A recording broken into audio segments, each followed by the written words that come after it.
Scatter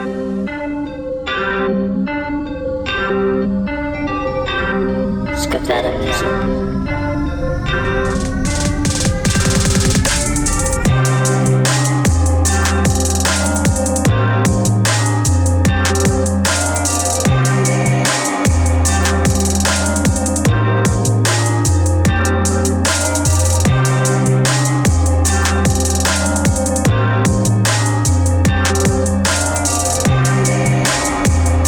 Yeah. That can hold you. It holds you down though. That one that I smoked right before was a resin in the blunt or in the joint. So inside the joint had resin. Yeah, that shit was like I'm high as fuck off that. Right, yeah. But that's like, like they call them dirty ones back home. Like my boy sit there, take his time with the wax, they'll put the resin, they'll put a little bit of shadow, they'll put like a little bit of like all type of shit, bro. They'll put the weed, they'll put the grabber, and they just roll it. That shit just be like, oh yeah. Hey, what's going on, folks? It is me, it is I am him, it is Space Cadet, and you are now tuned into Spacedout Podcast. Y'all want to tell me who you are? Yes, sir. You already know it's YNX, hip hop lyricist, storyteller, man. We in the building, man. 7-1. Kalali, Marlboro, New York, also representing Buffalo. You know what I'm saying? One part of Dusty Soul, Higher Realm, CEO. Yes, sir. Yo, so y'all a group now, right? Yeah. What's it called? Dusty Souls. Dusty Souls. Yeah. That's fire. Hell yeah. So we dropped an album called Dusty Souls. And then we were just doing like mad music together and shit. So we was like, shit, might as well just do a collective. We do our own individual stuff too, but right, yeah. Came together, man, because the chemistry there. And it ain't just something that we saying, like a lot of people around us saying. No, I hear it too. Yeah, typically when the people start talking, it's like, okay, you gotta, you're wrong with it. And a team is important in this journey. So it's like, yo, it makes sense. You know what I mean? Me and bro have similar tendencies in regards to our journey in life and, the way that we think. So we, the way that we align was just, just a dope, organic experience. You know what I'm saying? Yeah. For sure. What's your thoughts on Dusty Souls? Yeah. Tell me like. It was, I feel like the similar testaments for me, it was, coming into music dolo.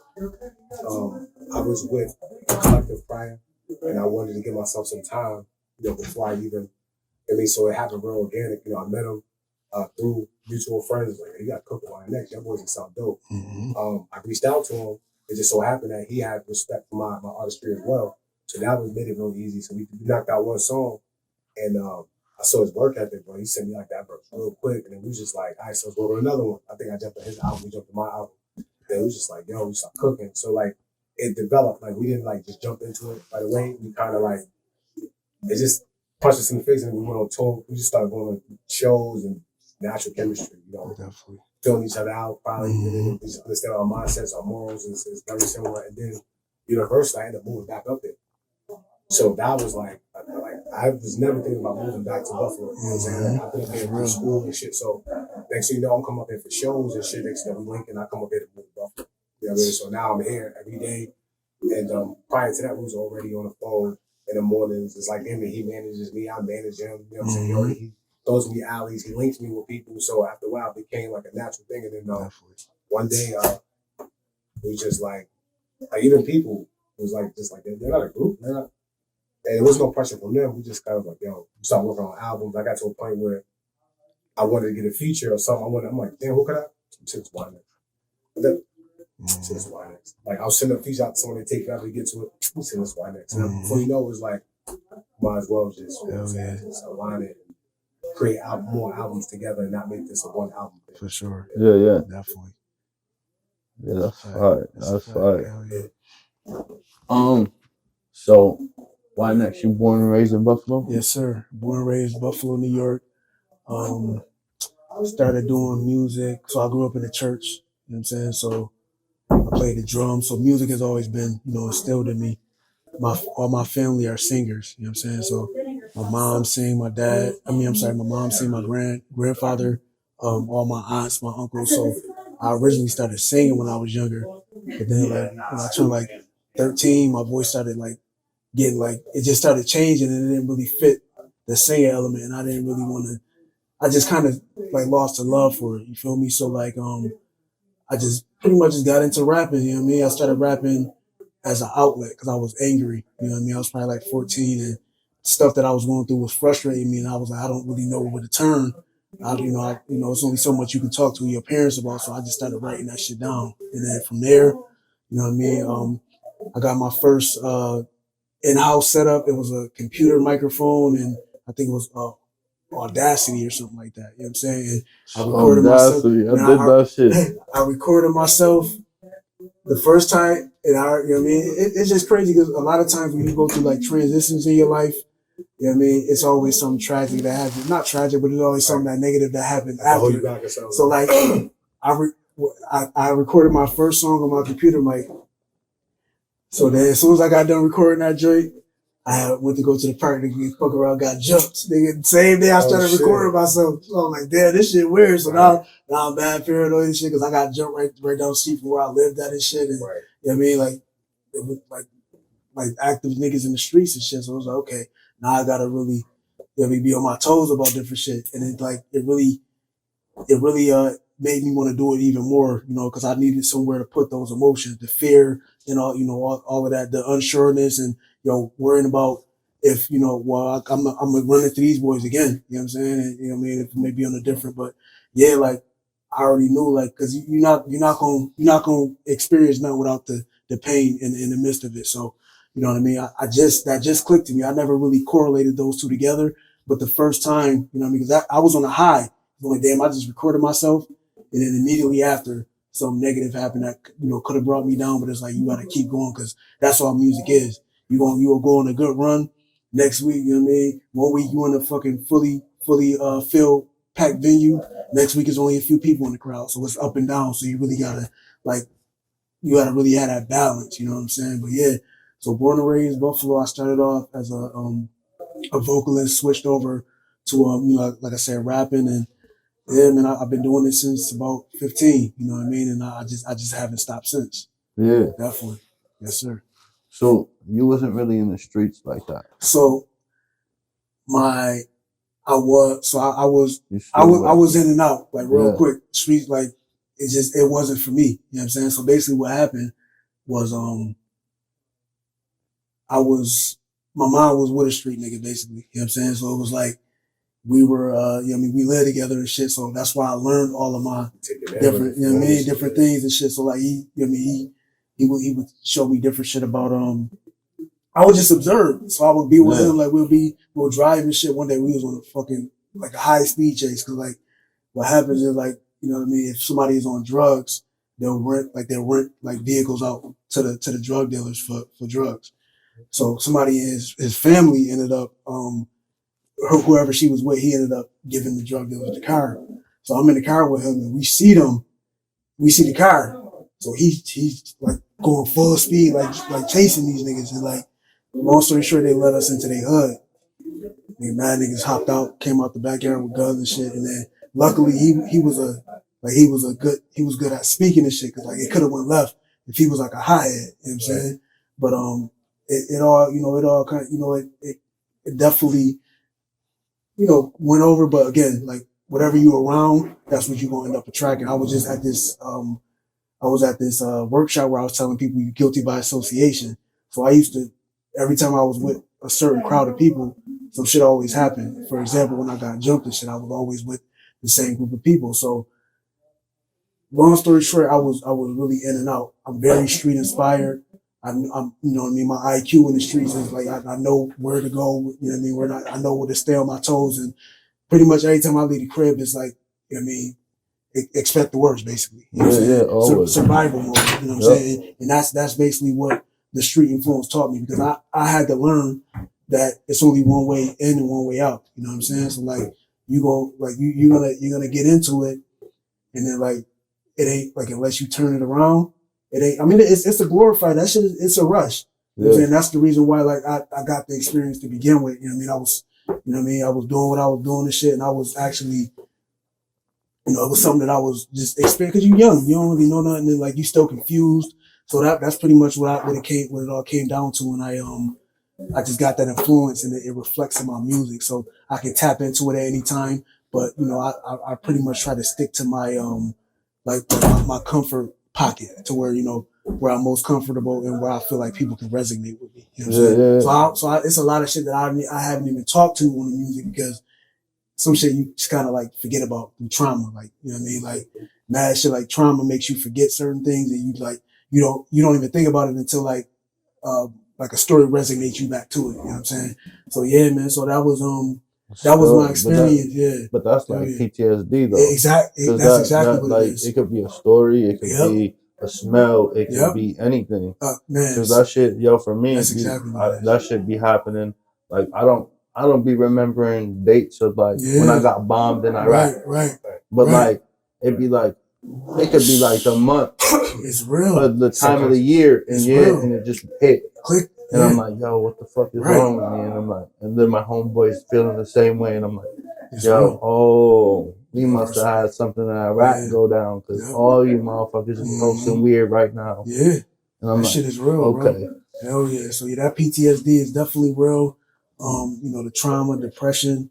And again, like I said, I lean on music to save me from a lot of that. I believe if I wasn't doing music, I wouldn't be as grounded as I am. Right. Because like I wouldn't know where to put my emotions, you know what I mean? From females to friends to family, to people, to strangers, you know what I'm saying? Like, cause it's like that, it really taught me to like, don't take things personal all the time. You know what I mean? Respect people for who they are. You know what I'm saying? Sure. If you around a football player, expect him to talk about football. Yeah. If you're around the street nigga, expect him to talk about street shit. You know what I'm saying? So it's like you have to just understand people for who they are and not take them personal for being who they are. You know what I'm saying? So like I've been learning that and I'm going through it till this day. Like you really have to have you gotta have a grasp on your emotions because once you lose that, you lose yourself basically. You feel me? But yeah, man, that PTSD is real. Like I believe that music can really heal you. You know what I mean? I know people say go speak to like a psychiatrist and stuff like that, a therapist, but it's like shit, they go through stuff too. There's more ways. Yeah, there's a thousand ways to go through. Yeah. Because it's like they going through mental health stuff too. They probably fucking get off work and go get drunk. Right. I mean, they probably got more problems than you do. Bro, can you imagine having to sit there all day, like, listen to people's problems, 8 hours a day for 40 years?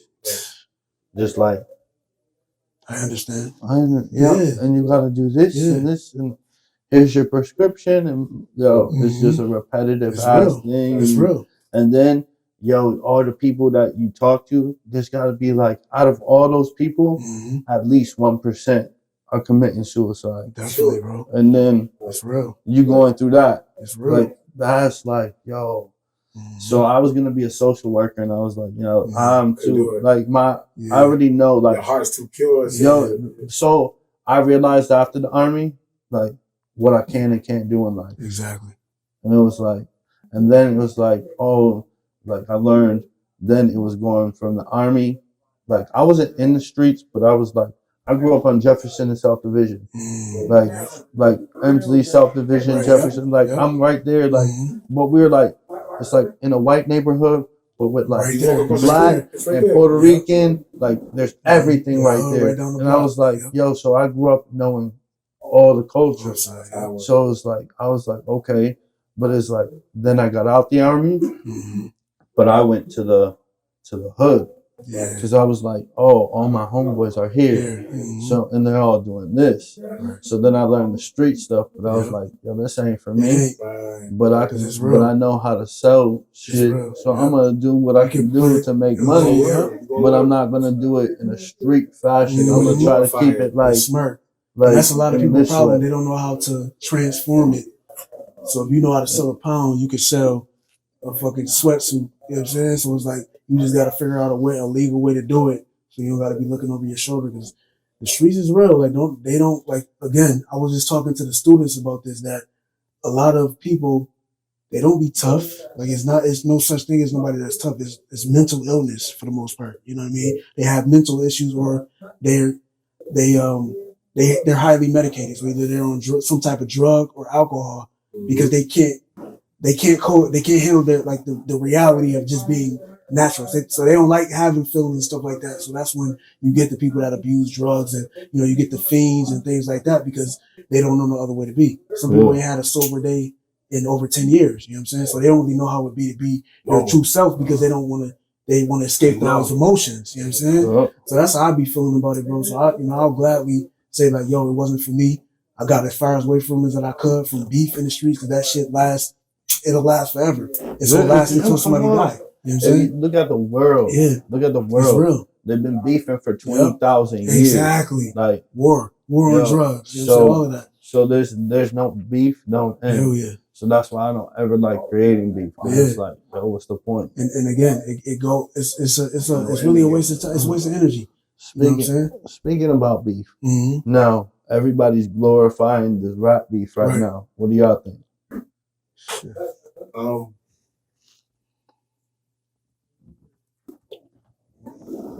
When back in the days when they used to keep it on wax, it was cool. That was like part of culture. Yeah, you know what I'm saying? Like, you know, lyrically just trying to, you know, defeat another person was cool. You know what I'm saying? Even if you made up things, whatever was cool, it was all in the game. Right. I think when it started to evolve towards, you know, like, because a lot of people be having crews and we play the game. So like me and you may be beefing, but now in the streets, you know, like whoever want to get a deal with me or want to be loyal to me, it's going to run into I mean, so that's when it becomes a little bit too much. And for me, I've always, one of the reasons why I didn't want to rap when I was younger, why I didn't rap was because it was real battly. It was real like people rapping that. I wanted to be like Nas. I wanted to rap about my alignment when I saw it. So when I was rapping that way, it was like, wasn't cool in certain areas, in certain circles, because I wasn't rapping at harmony. So for me, I know, I understand it. You know what I'm saying? I know it's part of the culture, but I also fuck with Cole. I don't agree with the way that he did it. You know what I mean? But like, I understand like what it feels like to be a person where you're having success without attaching to other men. You know, you creating, paving your own way. Definitely. And then now all of a sudden, you want to do part of the culture, you do what they say the culture is. Now all of a sudden you get all this energy that's coming out of nowhere, and you look at yourself like, is this battle worth it? Like, the only thing I really want to get is like clout from people saying I want to battle, but I already got millions of fans. Exactly. I've already been doing my thing. I don't want to do this anymore. You know, I agree. It's not in my heart to really. I'm not, because for me to win this battle, I'm gonna have to really. Say I feel like you did it out of anger. Yes. That last track was out of anger. And that's when he switched the whole album, was like, yo, but that is like, we might delete it later or something. Cause like thinking like the way that he goes doesn't seem like, the song didn't even feel like him. Not at all. Like that shit sound like Hot Boys. But me personally, a nigga fuck with me, my pen always, cause I just know it comes. It's always ready. So I even when I agree with it or not, like nigga don't know what you gotta worry about. I'm going. You know what I mean? Like, it don't know what you really gotta worry about. Cause I feel like this beef right now is like, it's just sloppy to me. You know what I'm saying? It's like, there's not really culture. Y'all talk like, I just kind of tuned it out. But like, I just feel like Ross, you know what I mean? Ross funny as hell, but he more so like, it's like a money contest now, more so. You know what I'm saying? So like, it ain't really about really rap no more. But I do believe that you know, they should just focus on the fans. Get the energy that you give into the beef to the fans. Like everybody just want to see something. People say, "Oh, that's part of the culture. It's part of the culture." Okay, you know what I mean, that's like that. It's different now, though. You know what I mean, it's really about your fans, though. You know what I mean? You feel me? Like, and the fans want to hear music. They don't want to see niggas beefing back and forth. And I just feel like you gotta choose your battles. Me, I'm not. I don't live by that. Oh, it's the culture shit. You gotta battle. You gotta. I mean, I don't look at nobody as no competition because like I'm in my own world basically. So it's like it be to a point where like I pray niggas don't try to diss me because it's like they're not lyrically inclined enough to go the mile in the way that we write.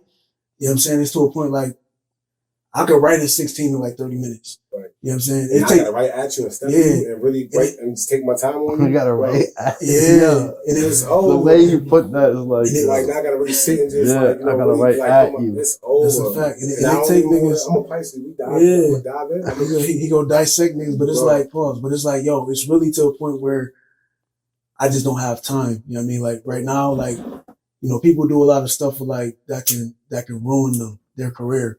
And when I say that, it's more sort of response that they get. So say somebody jump out the window, and throw a shot at a popular celebrity. That's why I keep like I don't throw no shots at nobody that's active. Like none of the homies, Griselda, none of them. Like I don't do none of that. You know what I'm saying? Because it's like you'll see some artists that they start to panic. So they're like, yo, what can I do now to try to get where I need to go? But you're gonna shoot yourself in the foot. You know what I'm saying? So me, I stay very quiet. I don't say too much. You know what I'm saying? I do my music and I let my work speak for itself. Right. I probably wouldn't even respond to somebody did a track because I just don't have time. And we know they really just right behind. They want attention. The bottom feeders, you know what I'm saying? You want Benny when he started really separating himself from the pack. That's why that album is so like people don't even know he's just getting started. Yeah, everybody can't go. Was just letting people know where he's at now. Yeah, I'm in a deal. Boom, boom. Wrap my ass on, put a nice project together. But it's really a Bible for other artists. He's really giving niggas a blueprint because he gonna get hated on you. A lot of these artists in general, you know, they're very resentful. Everybody got different situations. So you got a lot of artists who really been trying to be a rapper all their life, making all the wrong moves, and they're entitled, and they feel like I'm the best. Nobody can fuck with me. So their mindset is already on a. Now they see a nigga like me or anybody come in out of nowhere, pass and get the love that they feel like they want. Now they're gonna start critiquing you. They're gonna start watching everything you do.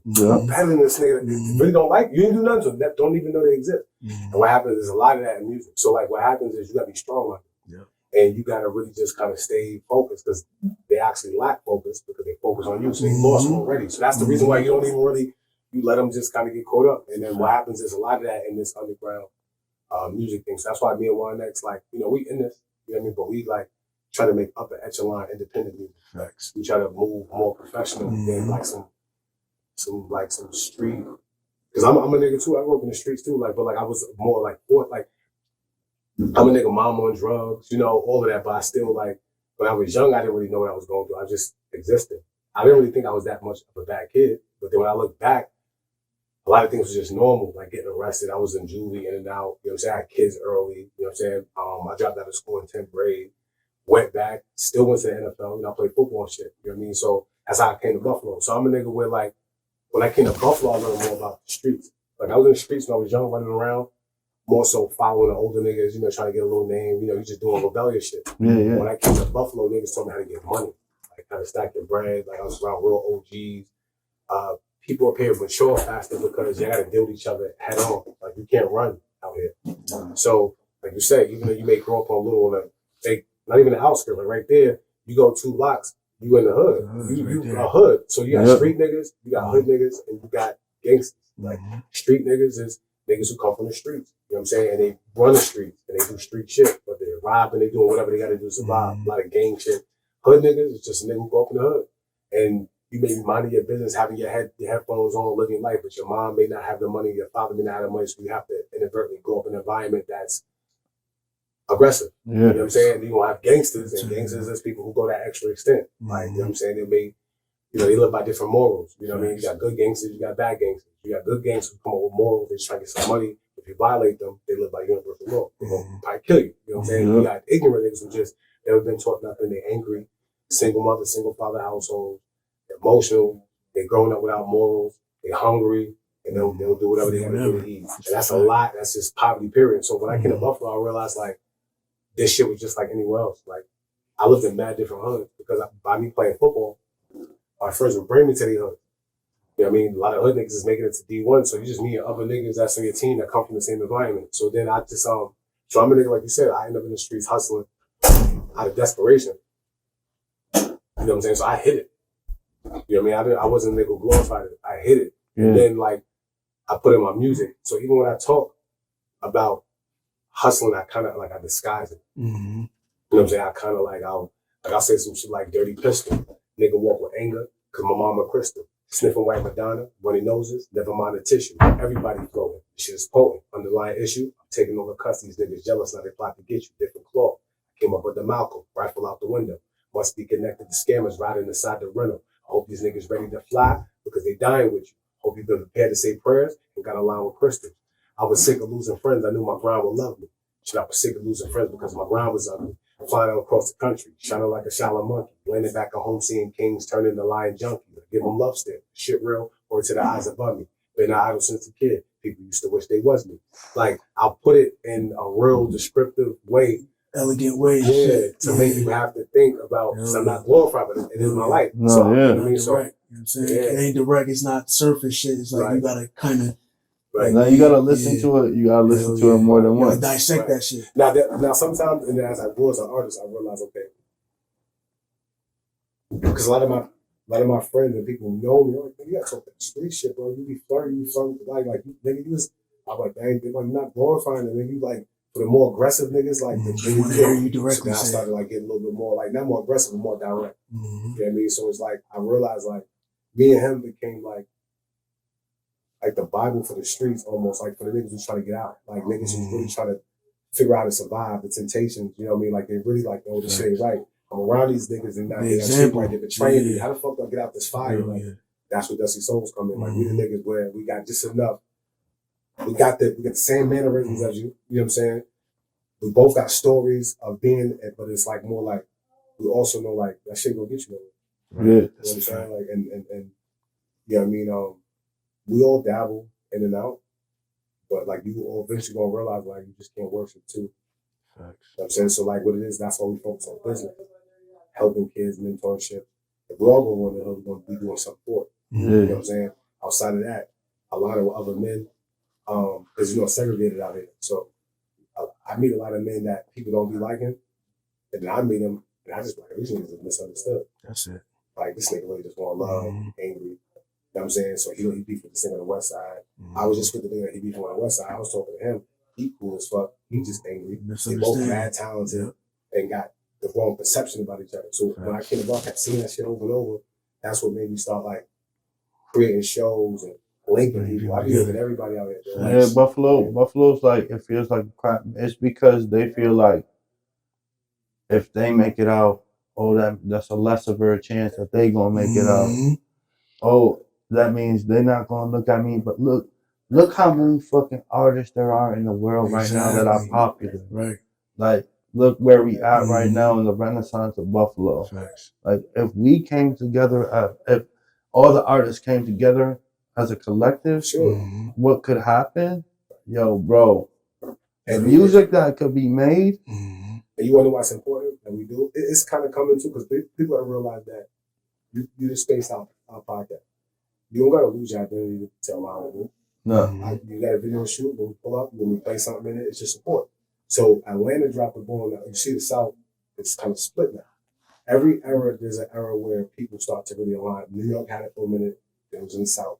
Now you see it was in Chicago for a minute, now it's in Detroit. You know what I'm saying? It's always a certain vortex where people figure it out. We just gotta stick together. We stick together and go.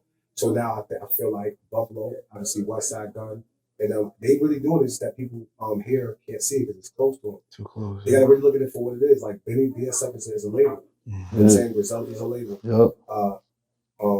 Drumworks a label. Yes. It's a label. So it's like when I go back home in Mount Vernon and I'm around New York City, I don't know any other labels I can just go to it. You know what I'm saying? It's not like that out there. Everybody's trying to chase a label. But you got people who created their own label. So that's why Buffalo is really evidently like not even on some like just trying to like right away. This is where the music is happening. No, You know what I mean? And it's all genres too, because you got them and then there's like people who bands. So when I started learning about the history of Buffalo, I'm like, oh, God put me here for a reason. We had to. Because it's like there's no way. I wake up at 32 years old, bro, and I just start making music. Bro, there's EDM, country, fucking we got jazz, blues, fucking everything, literally everything. We got rock groups. Like this is one Until I Wake. Fire. Yo, they are fire. Jaleel Cypher, crazy fire. And he can rap too. And I'm like, yo, we got so much talent here. And I be telling like, yo, if you rap, find the EDM DJs. Do an EDM song with them. Real quick. It's easy. Fucking tell them that you can rap and you want to do a song with them. You create something with them. And then you just get fans off of EDM people because they're gonna be like, oh, who rapped on that? So like a Flocka did. A lot of like that collaboration, cross branding. Yo, it's what they're doing right now, country. Yo, Post Malone's doing a Morgan Wallen song right now. And it's like, yo, damn, he's gonna kill it because he already has that little Yeah. It's gonna go crazy. Yeah, he got the image for it. So it's like people not understanding that, like in Buffalo, like you saying, they stuck in the ways right now. Some of them just lack. What it is like, and this is how I look at it. Because it's their fault, but not their fault. And I'll tell you why. Because Buffalo is really a big city. It's kind of big, kind of small, big. Yeah. So I grew up in a small area where I knew you got to read. Mount Vernon is small, but we're next to other suburbs. You got Mount Vernon, New Rochelle, Yonkers, White Plains, and then you got the city. So we have places where we can just branch off. So naturally, organically, it's just put in front of us. You're going to know that you got to get up in. Here, y'all don't really naturally have places that you can just get up and go market shit. So it makes you kind of like, it's very comfortable here. You got these windows that be knocking us out. And then it gets to a point where like a lot of people sometimes aren't resourceful here, as far as outside of Buffalo, like they would like to be. And then so they'll start to depend on the resources here, but then you got a lot of gatekeepers here. Mm-hmm. So what I try to do with Buffalonians is take them and help them get resources. Once you get your own resources out of here, You don't need nobody else. Mm-hmm. that's kind of how it was for him. Like by him staying on his own shit and rapping, he was on his own for a minute. Yeah. Getting like running the gatekeepers, people trying to take advantage of him, and then he branched out and got his name out. Next, you know, guys like me, I'm from Mount Vernon. Now I'm reaching out to him, boom, boom, and it's like I'm one of your New York connects now. Like, I mean, so like I feel like as long as people become its own character too, who you are. You know what I mean? I beat some Buffalonians out here, be straight culture, they be everywhere. Mad connected, like being Cali, more connected than me, like everywhere. Like many of them, West, they be in the city. Ricky Hyde, he be in the city. I bump into these niggas in the city back home all the time. So it's like, what do you do? And I'm like, well, I know everybody I know. Like, I just never say nothing because I know I play football. Yeah. So I have a different relationship with all of them. Like I know people with West, you know what I'm saying? I go into a drum working them. I know Conway, that's my boy. Steve, OJ Barker, that's what I knew for 20 years. Never bother him about music. He gets mad at me because I just know we just gotta keep doing what we're doing. You know what I'm saying? And then many people, all my cousins live in LA. Like I never once, and it's family oriented up there. I know Hezzy, I know, oh my God, I never once had Hezzy say, yo, get Benny, you know, and it's not a pride thing. It's just, I'd rather be on these things organically. Exactly. So that's what I do. It's not, it's like, yo, like everyone's like, oh, you should have this person, but it's like, yo, how am I gonna, like, I've done it where like I haven't even heard people's music yet. And it's like I'm gonna do something with them and I don't even know them, know nothing about them. But then it's like, okay, then I get after it be like, then I get to know them and then the music and it's organic like that. And I'm like, okay, that's dope. But then like when it's like super organic and you just meet the people and then you get the music and then you listen to it and then you have the podcast with them, you be like, yo, this shit is dope. Like people, you get way more views off that shit, way more everything because it's more a vibe. But sometimes it just be the vibe be right. And artists get more guarded. See, what it is too is like when you get to a point as an artist where you don't really need nobody, you mean like themselves don't need nobody. They got their own. It's when you family oriented and everybody's working. Yep. People think you're being snobby, but it's not really that. You have your resources. So to align with anybody like that, they want to meet you as organic as possible because you might be trying to use them. Yeah, you already got platforms that people are trying to get next to. So I would never be like, I feel weird like, bring it up, you know what I mean? Yo, look, you know my cousin, and it's like, you saying all that to say what? Right. Like, because at the end of the day, you must want something from me. Yeah, you must want something. You know what I mean? And sometimes it's okay if you want something. You come with business. Exactly. And you come and pay for a verse, and there's nothing wrong with that. You know what I mean? Sometimes you can. I've been around Conway and haven't even asked him to come on here. Right. You see what I'm saying? It's not it's not. It's like, but I'm also going through the chain of command too of people in the fucking drum work. And then like I'll end up eventually going in with Conway, but it's like, yo, I want to get the building of Conway. Yes, the people around. Yeah, you want it to be mutual. Yeah, you want him to want to come on. I want him to see like I don't want your clout, nothing like that. Your views, nothing. I really like you as a I like you as a person. Like I like people as who they are. Like getting like listening to y'all music. I'll be like, yo, damn, they're not. It's like listening to Jay Skis. I'm like, yo, yeah. And we got songs. We got songs. It'd be like, yo, I'd be like, yes, but like I still like listening to people like Rick and Heem Word. who was talking about They that come shit from that, because yeah. like yo, I do shit like so I might run into some shit and you gotta You like the duality, you both. Yeah. And, First it was like, on the outskirts, and then eventually like. But that's also like the outlet too. Right. I don't like.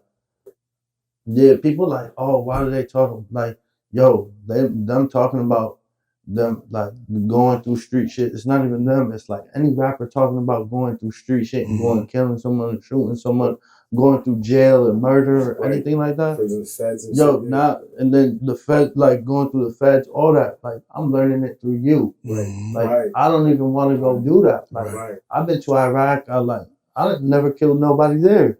Like I don't want to kill nobody. Like y'all going through PTSD. I already got PTSD. Exactly. How worse can it get? Like That's fuck real. that shit. Football players from the army. Yeah. Same.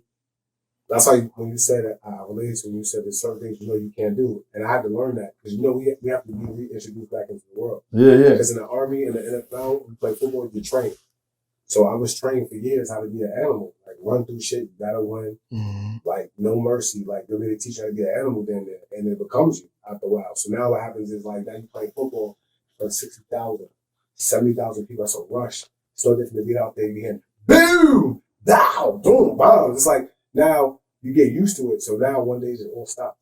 Yeah. You know, it all stops, and like all that shit's still in your head, all that, and they tell you to be normal now. It's going to just be like it ain't never happened. And it's an adrenaline rush that we're not getting no more.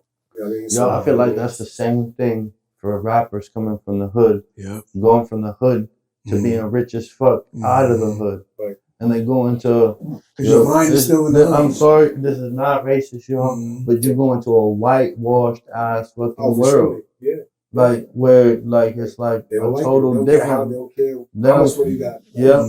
You walk into a store, they're still looking at you like you can't afford it. And dudes get unattached a little bit. See, me, I was adopted by an Italian family. I was like 16. So I know what it's like to be poor, fucked up most of my life. And I've also been around like where I'm getting school lunches and shit for a little bit.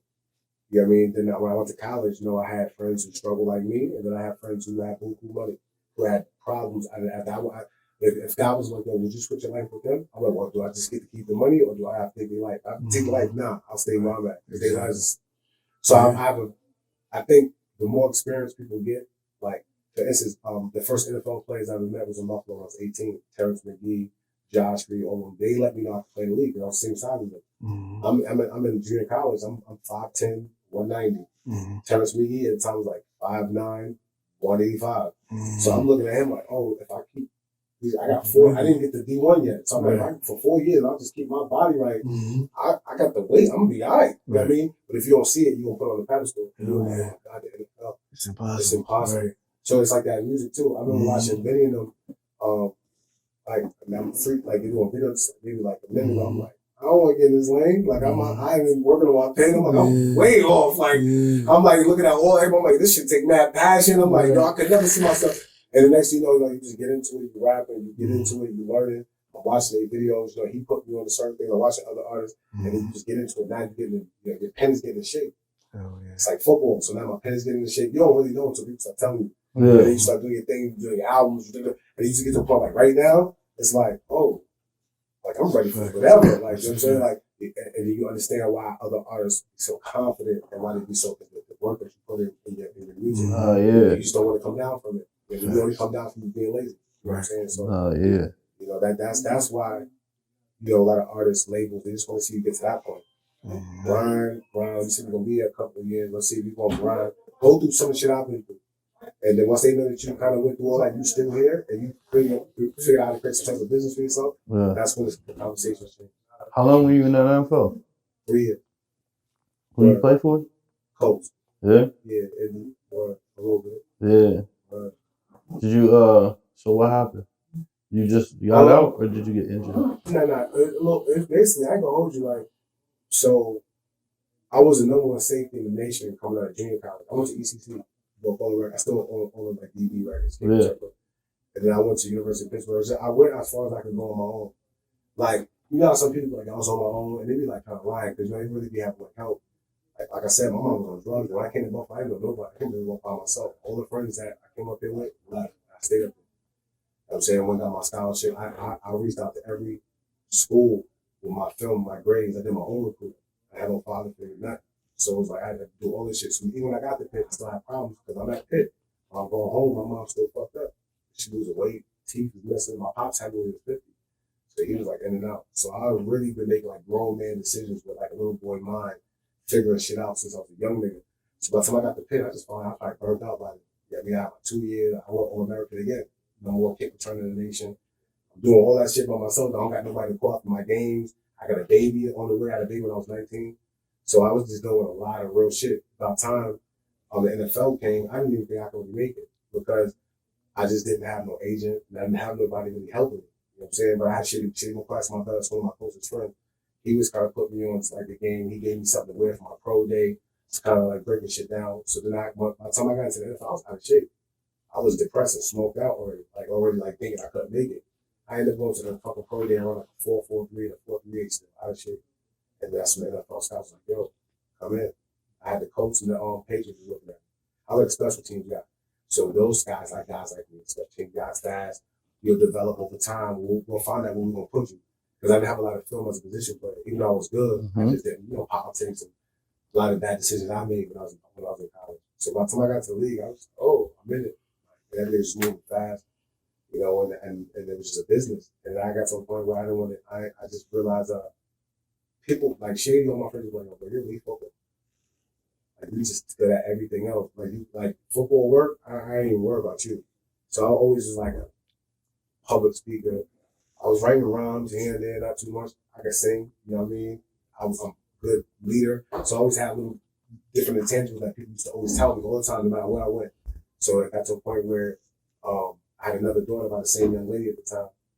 And, football is a grind. Everybody's situation in football ain't always like good. And then you start weighing it out. Like, I'm 28 years old, 26 now, chasing this dream still. I done played arena.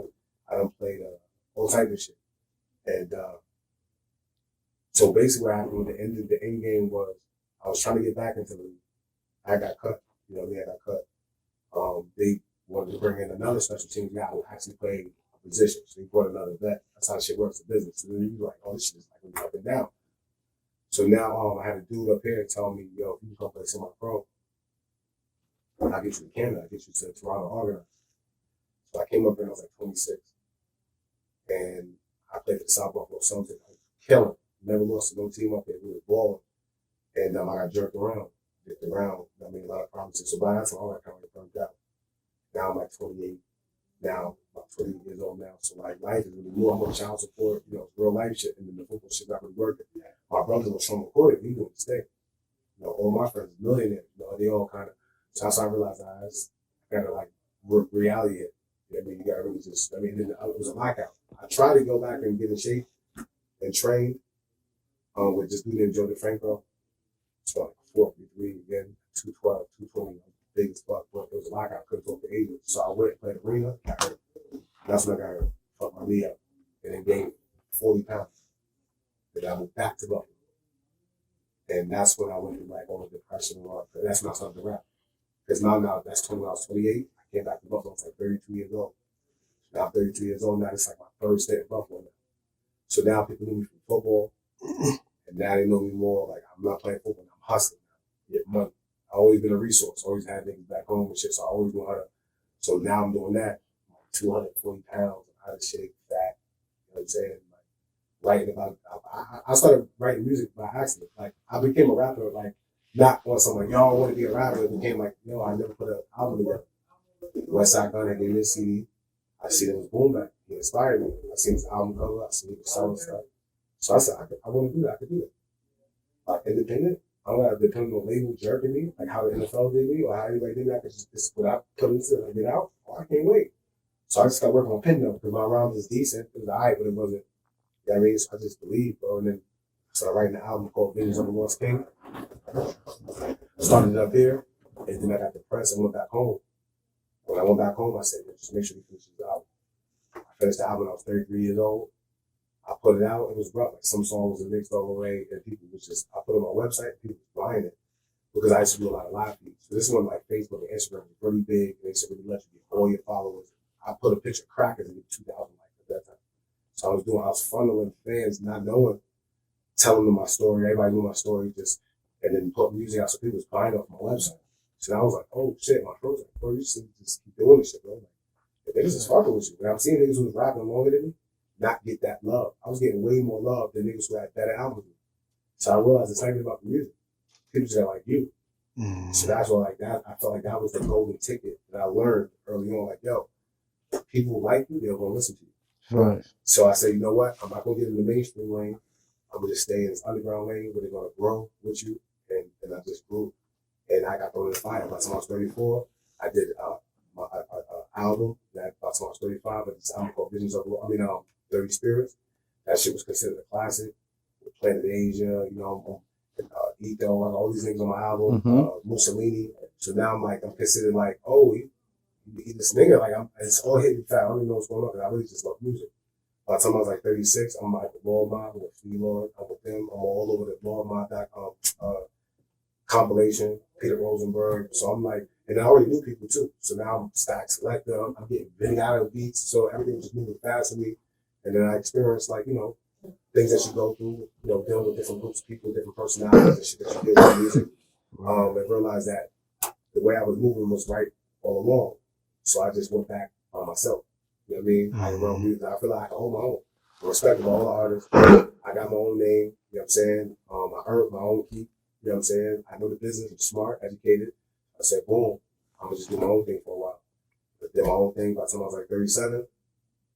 I met him. 36 and a half, 37, I met him. You know what I'm saying? Then we did our thing. I think I knew about 2 years now. Yep. About 2 years, I met him, and then we just started boop. Definitely. Me and him got together. He had his own name. He had a crazy catalog. He had everything going for himself. He didn't even really need me. So it was like, that was perfect for me. Like, he came into it with a business mind.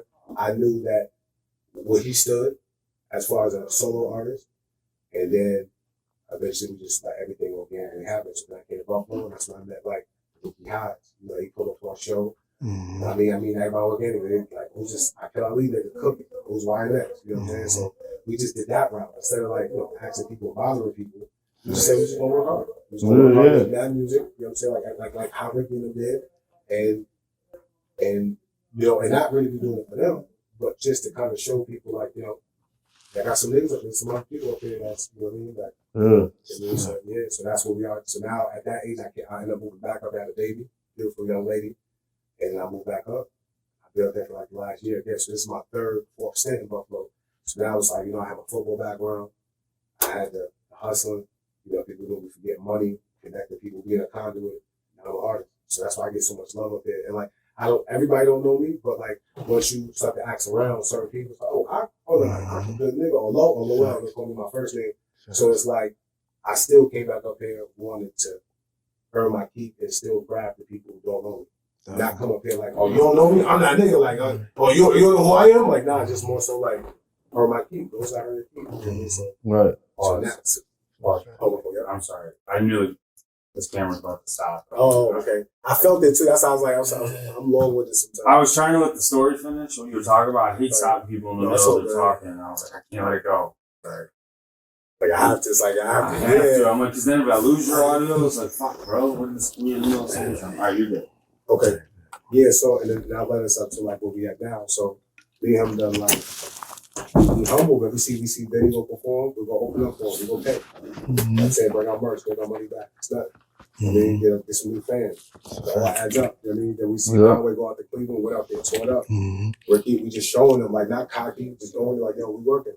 They see him when they keep seeing you, keep seeing the conversation. Okay. Yep. So I like to talk about this, not more so for how we feel about them, more so for the other people out here who because a lot of people be entitled to these guys. I also be in rooms like, yo, what should do this for me? And I'm still that's why we have an empathy towards him and all these guys here, because I know what goes on behind the scenes and people expecting these people to do shit for them. When it's like, you think it's just grinding. I see it too.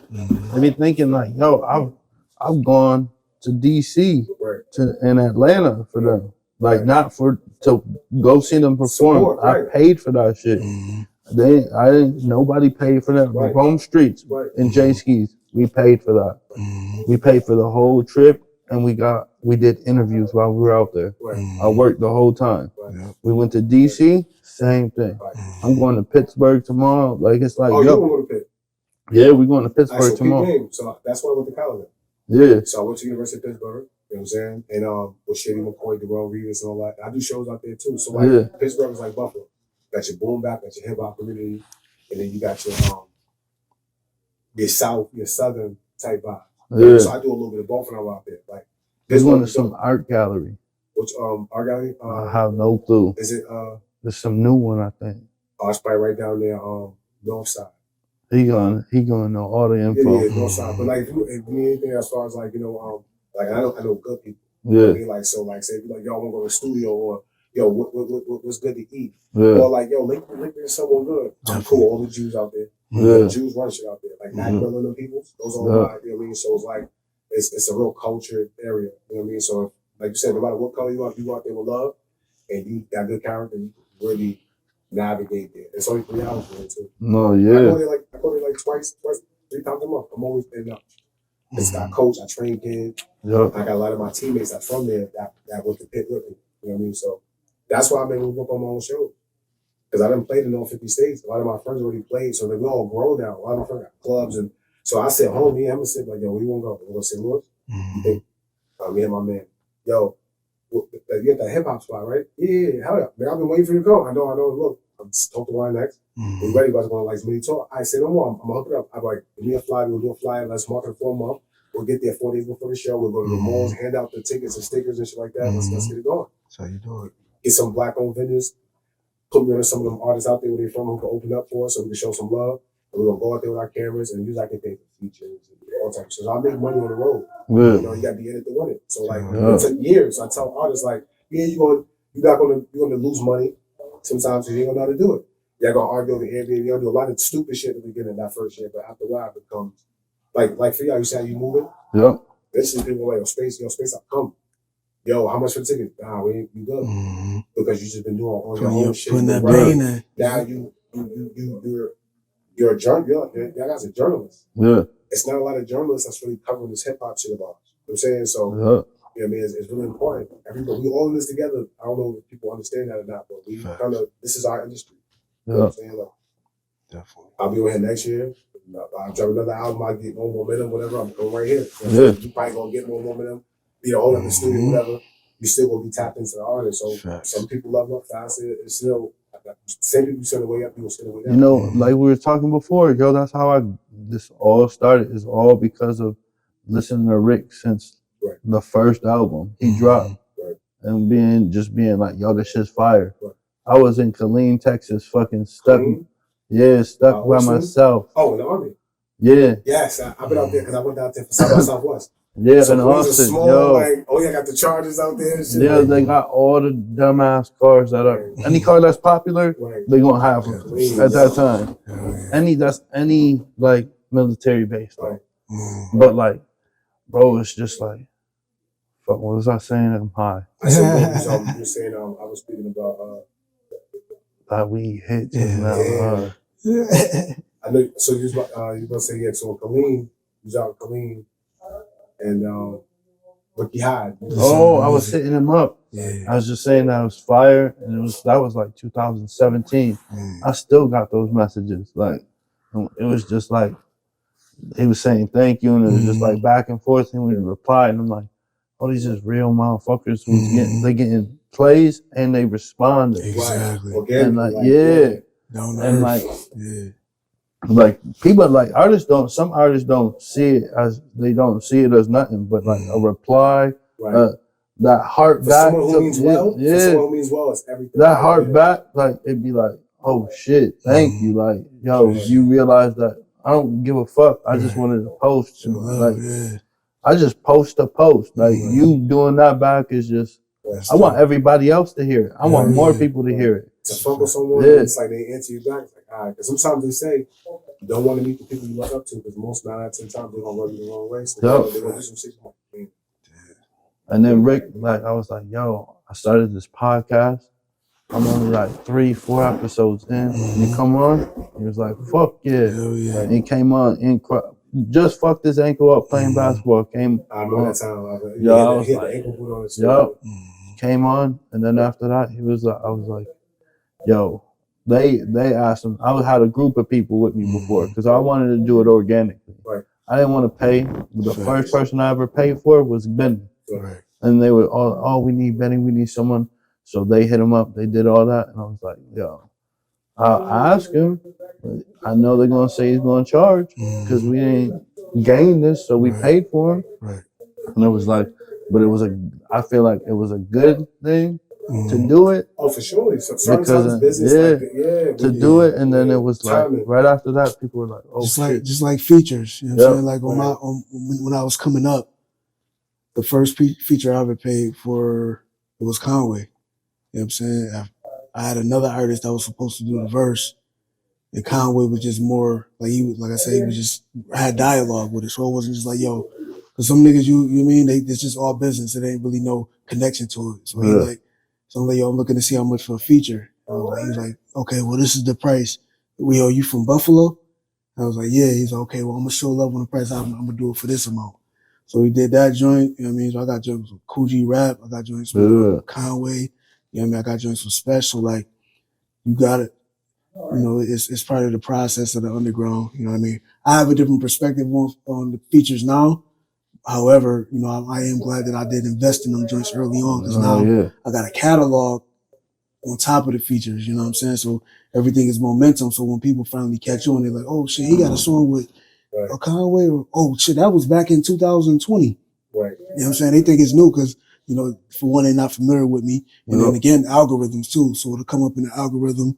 You know what I mean? I got a joint with Coogee Rap that I can tell that he actually connected to the song.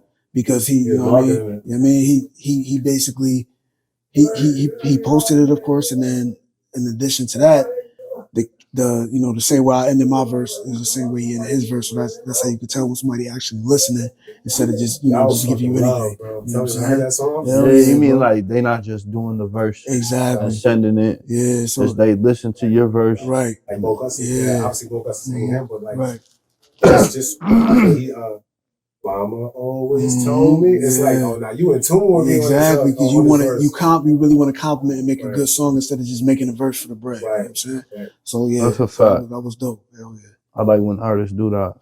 You can tell too. Definitely. Sometimes it'd be like, yo, just like how artists is doing these running verses, like where it'd be like, oh, so this person that verse and this person this person. Like, yo, why are you selling the same verse?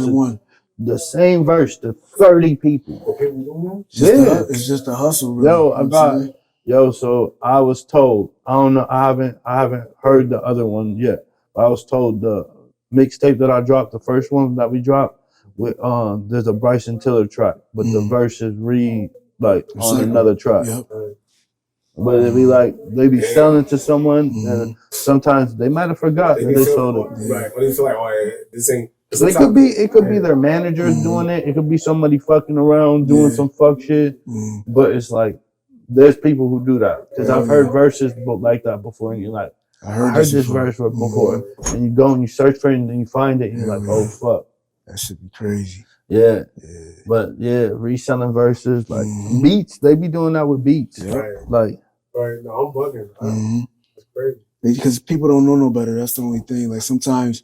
If it's an easy way to get a lick, because you got to think about a lot of these dudes come from the street, so it's like, shit, I ain't on the block, and I don't got worried about nobody, you know what I mean?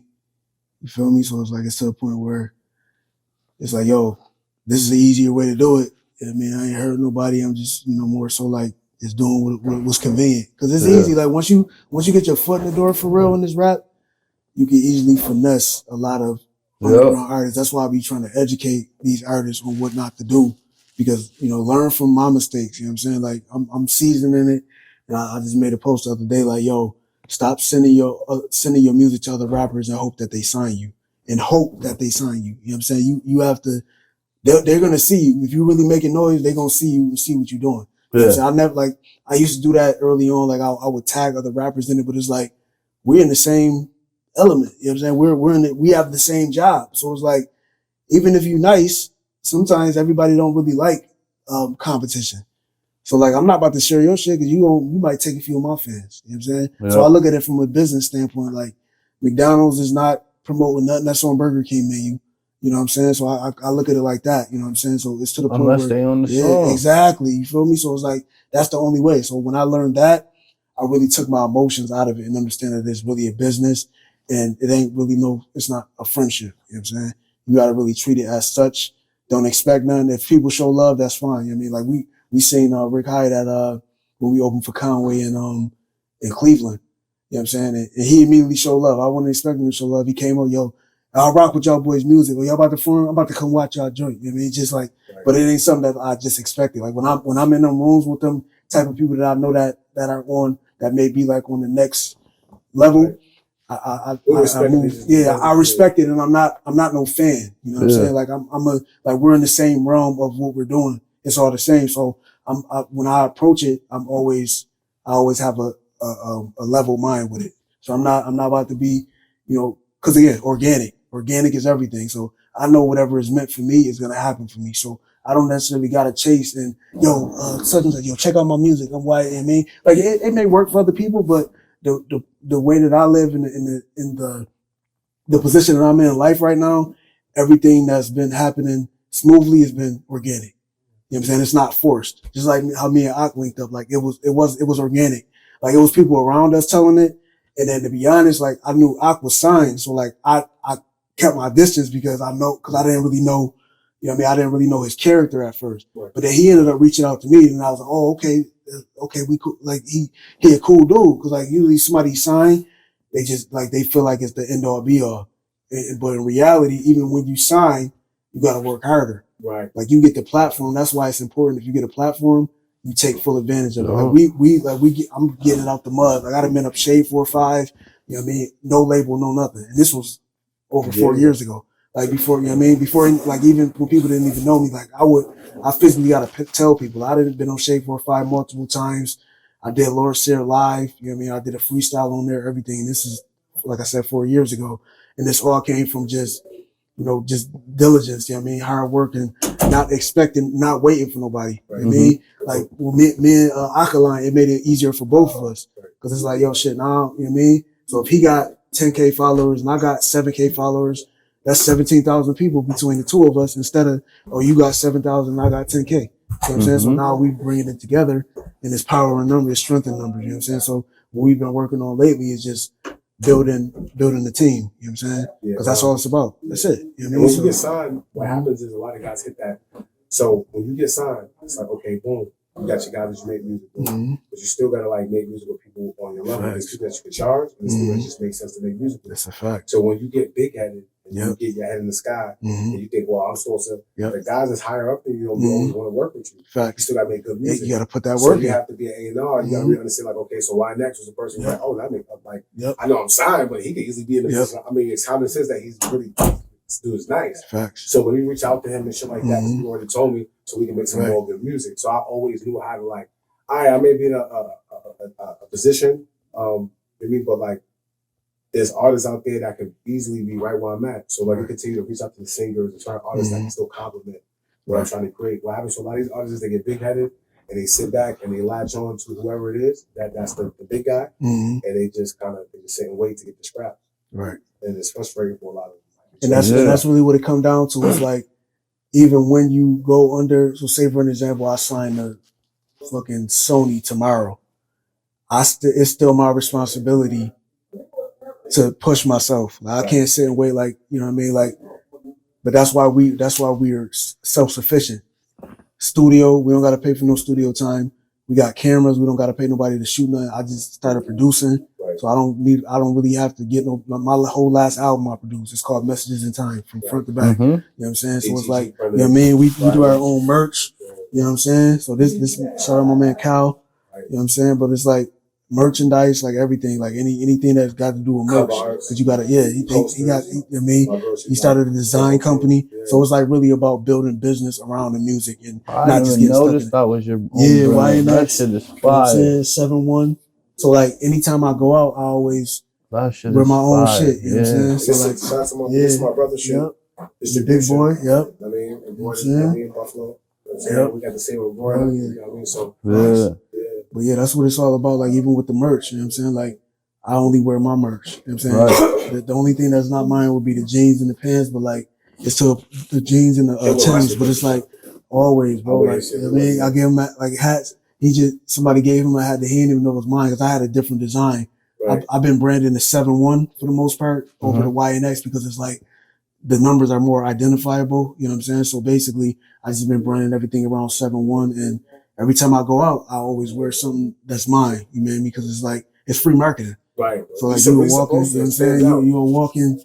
You're walking billboard. Exactly. I said that before to my one homeboy. He got mad as fuck. They don't gotta understand, bro. In the beginning, yeah. Everybody's this is the thing. It's like you're walking the level billboard. up is mental in all business. The level up is when your friend gets a little bit more knowledge and he wants to get a little bit more sharp. Facts. And now you don't want to do it because you've been used to being lazy, but you try to level up. So like that's the toughest part of it. That's why everybody can't go. Definitely. That's what's so dope about the album. It's because it's really a level that everybody gets to where and we going either through it now. go up together or somebody's just not gotta get left. Not gonna see it, bro. And that's what we going through now. Like everybody is showing, you know what I mean, whoever gonna get weeded out because the transition is happening. You know what I mean? Like the elevation is about to happen. Whether people see it or not, it's a feeling, you know what I mean? But everybody who gonna remove themselves, they're gonna remove yourself before you get where you need to go. For sure. You know what I'm saying? And that's why again, we do mostly everything that we need to do.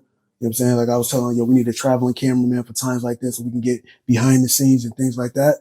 But everything else, like you gotta put the work in and do the business. Bro. Yeah, that's exactly what I need too. It's like he can't be doing all the camera work. I need another person behind him. That's it. Recording him doing the camera work. Exactly. You need all of those different aspects just to make it easier. I want to start doing vlogs. I don't want him doing all. I want him in the my team in the vlog. Yeah, bro. So it's gonna come somebody else doing the vlog. And mind you, it just starts from organic. It'd be like it'd be a kid from UB, a kid from upstate. Interns. You know what I mean? Interns. Somebody that you're gonna be interviewing. But still, it'd still be some of these interns. They be. I did like my little cousin. He be doing it, but he's only available sometimes because he go to school and he work. Like I'm not taking him for that. It's gonna happen. It's gonna happen. Yeah. It's like, but then people be like, "Oh, let me get all the weed you get."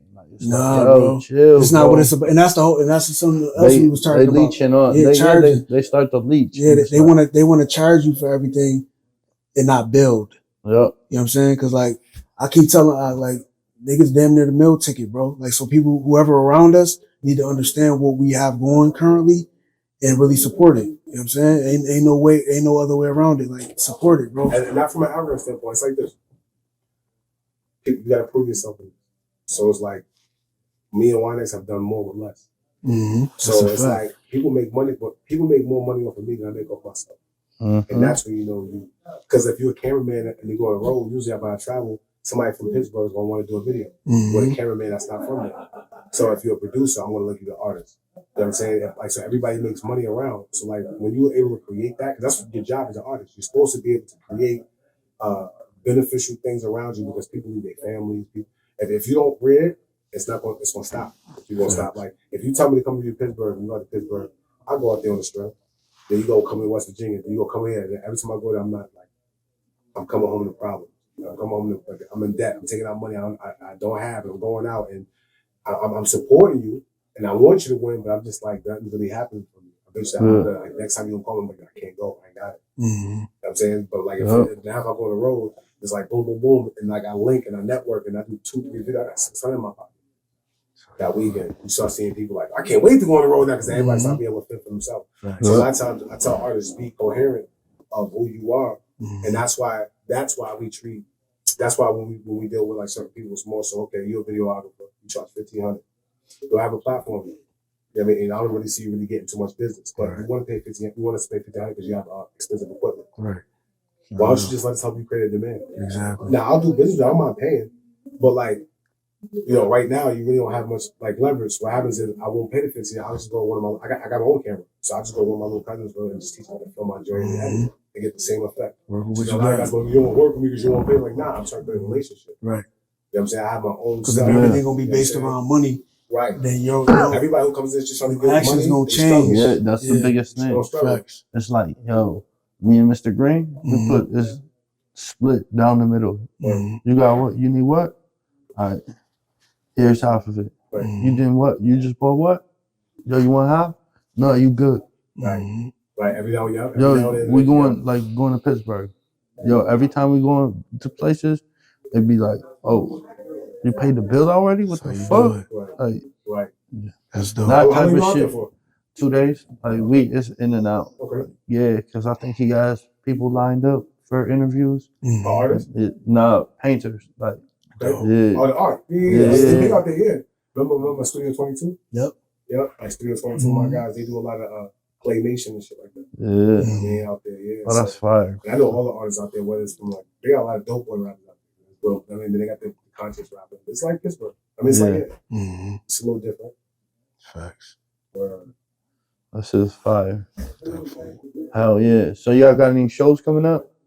Yeah, Like actually, outside, anywhere? Yeah, so what's today? It's the so I'm listening. so we got a joint on May 9th in Buffalo, May 10th in Buffalo, May 18th in Florida. And yeah, man, just been locked in. You know what I mean? Yeah, yeah. Just Those came are back from New shows. York. Yeah, we just did a show.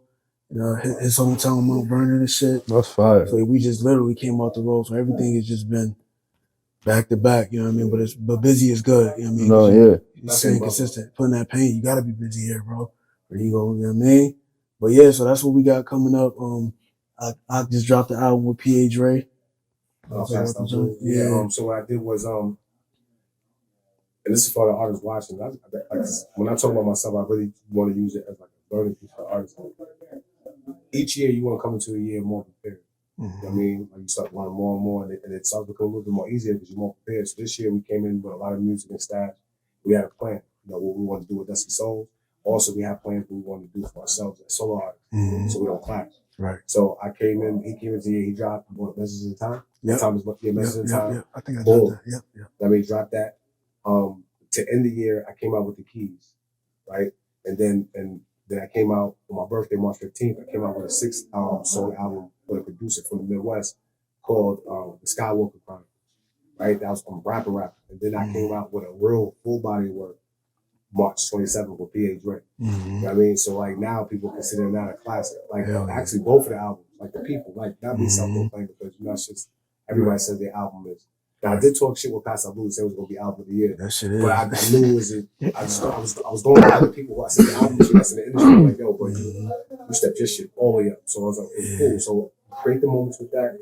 And the Pastor Blues is out right now and is doing his thing. And what I tell artists is the level up is not always like this crazy big level up. Sometimes level up is just the music is flowing and you bring in energy and resources.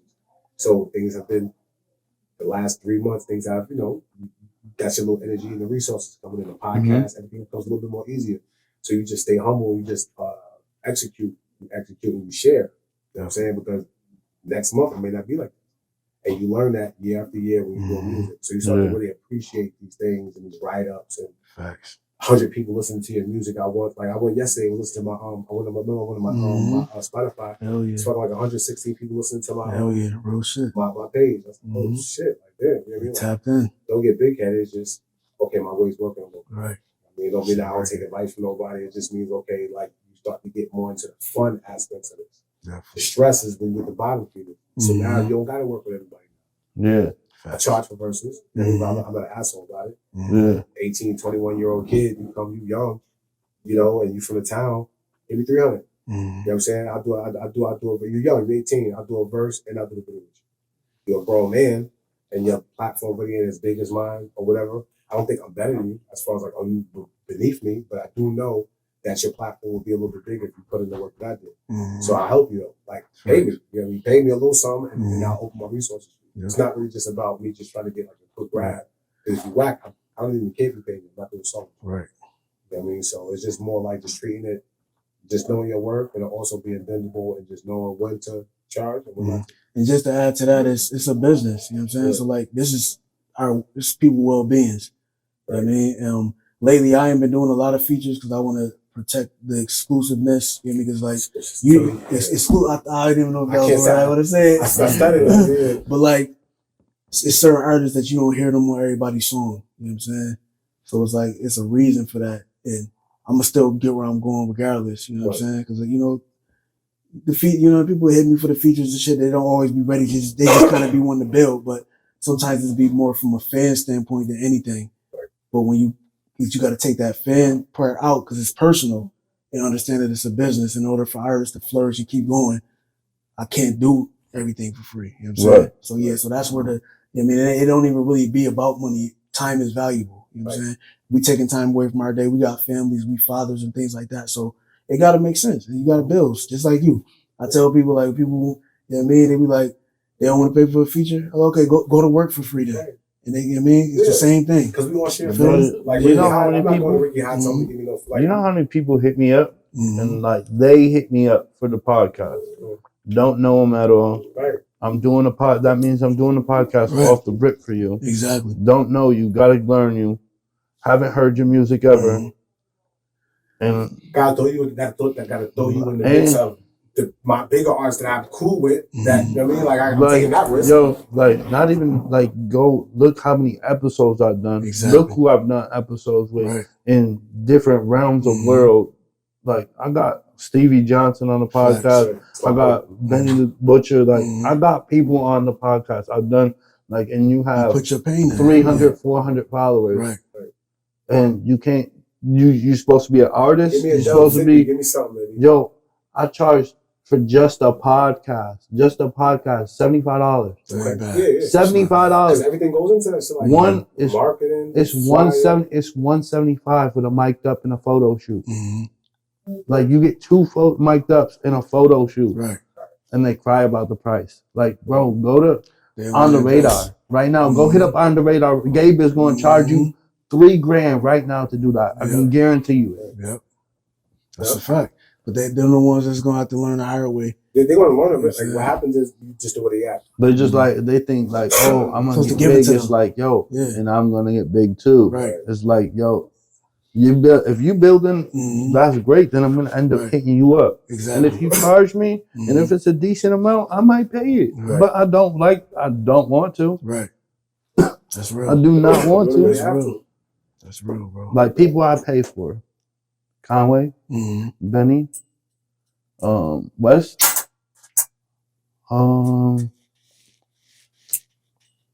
You know, like anybody else who, like, you know what I mean, that you know was at a, yeah. like, Hove, or something. There's anybody like you know who's working. Well, that'd be way, yo. Mhm. They're gonna get that shit lit. I was told Drake would have been like 20K. It's not bad. That's crazy. Drake? Yeah. It's not bad for what the Yeah, quick. the show that got back. Yeah. Mhm. That Bobby Arthur chick got 1,000,000 views and fucking like that. Just playing. Yeah, Right. yeah, facts. I pay for Bodega Bams. That's a fact. Oh, they get bands. Yeah, he's from New York City. Oh, word? Yeah, Dope.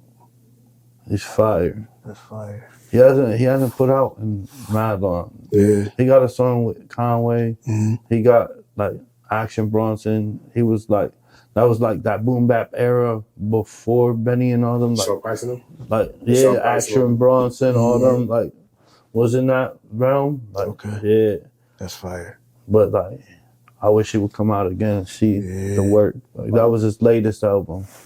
And I hit him up and he was like, yo, I got something for you. And he sent that. That's fire, son. I was like, Hell yo, yeah. thank you. It most likely he cooking That's up. dope. Most likely life be life, and then Yeah, life be be life. real. Yeah. Life be real. that's for why me. what we do, we try to stack. Like what we do is, we try to make as much music like off of, you know, and then when shit be happening, it's like, well, I'm always be able to still drop music. And I feel like I have to as figure it independent artists, it's way better for y'all because y'all don't have to like No y'all pressure. were talking about earlier. Like Yeah, you don't wait have for to nobody. wait for Mhm. The label to give you the okay label to be drop. like, yep, you can do it. Mhm. It's like We'll Mac find your Miller beats, got to let me do know. everything on his own when he Yeah. wanted to. Facts.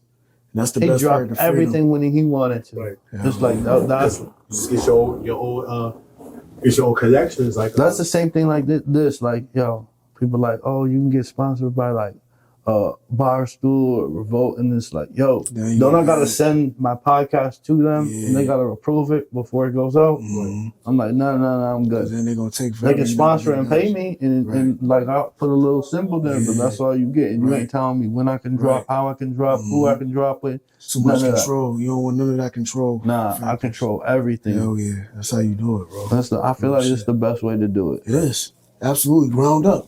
You know what I'm saying? Like everybody feel like there's no such thing as no shortcut. That's why I don't feel bad for people that's not flourishing because I put the pain in throughout my You know what I mean? Because niggas got the young children, all of that. So like, I didn't make no excuses. I just asked myself, how bad do I want it? Yeah. Trips back and forth, trips to fucking Canada, getting stopped in fucking customs, all of that, bro. Just a risk, taking those risks. Like, we on the road and shit, motherfuckers driving erratic on the road, crashing in the guard. Like, nobody taking them risks with us. They just watching from afar, and then when we return, they want to align.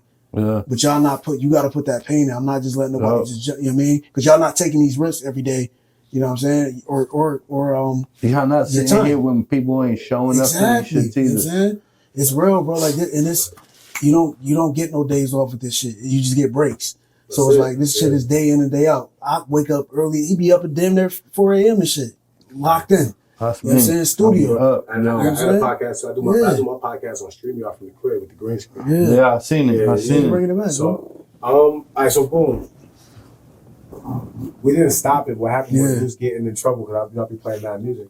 Oh. So like they started like, so I just had to find another one. So basically the next, I've been recording show. Oh, Facebook? Yeah. Yo, so on Facebook, you got to play all of your music, YNX's music. That's what I told him. I told him, he was like, nah, they just, and I didn't want to. Nah, fuck all that. I knew it was like, because I started playing. Yo, so I be on fucking Instagram Live, and the only music I play on Instagram Live is the Spacedout podcast playlist on Spotify, and it's got all y'all music. Anybody who's been on the podcast or Westside Gun, Benny, Conway, all that music is in that playlist. And all, like, when it comes Benny or Conway or West, yeah, I hit skip. It's not because I don't want to hear them. It's because I don't want to get kicked off. Yep.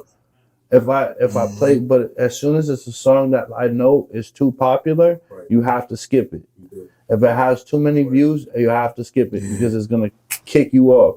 But if it's underground enough, it'll keep you on. The same thing I do. It was simply a little license and shit. And I said, I wasn't paying no money, and I knew it was because one day I got real good with StreamYard, so I was playing videos.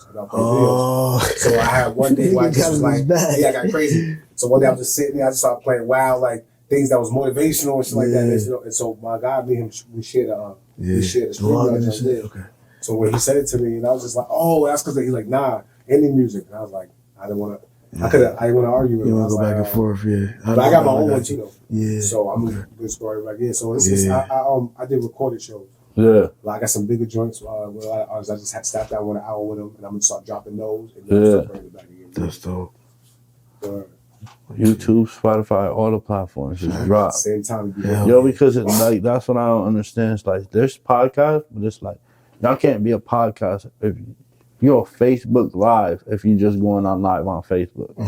You're not a show. Like, you can be a Facebook show. Yes. Because that's what I was doing for a long time. That's just a Facebook show. Like, that's just like, not everybody, like, I don't go on Facebook, so I'm not going to see your Facebook Live. When I post on Facebook, that's coming from Instagram or, like, I really had to, like, force myself. I have to force myself to go on there and post the podcast episodes because I forget, because I don't use Facebook. It's all Instagram. I lost the other Instagram, and now I had to take my actual Instagram, turn it into the podcast Instagram, because we can't access the one Instagram. It's like totally, like, I was about to hit 3K and it just kicked me out. And that's all organic. Like, everything I do is organic. You go on my followers, you look through that list, ain't not a single fucking, like, none of those fake, like, I'm selling pills or guns. I'm not no female selling or coochie. None of that. None of that. Like, it's all real people. Come out of nowhere with that shit. Yo, because if you gotta, like, I really sit there and monitor it. If it is one, it's unfollow me. You out of here. Like, I want real people. Like, I need all the real people. See it, yeah, because I want to see them hit the like button. I want to see them fucking share my shit. I want to see them who they like, who they want to see, who they enjoy. Yo, I got YNX, Aaqil Ali. Like, yo, so many times I'm like, yo, it's gonna happen. Y'all have to, like, people's like, oh, I have it. You have, like, yo, I have a list of fucking artists that are in Buffalo that I want to have on here. But I got dates. They got dates.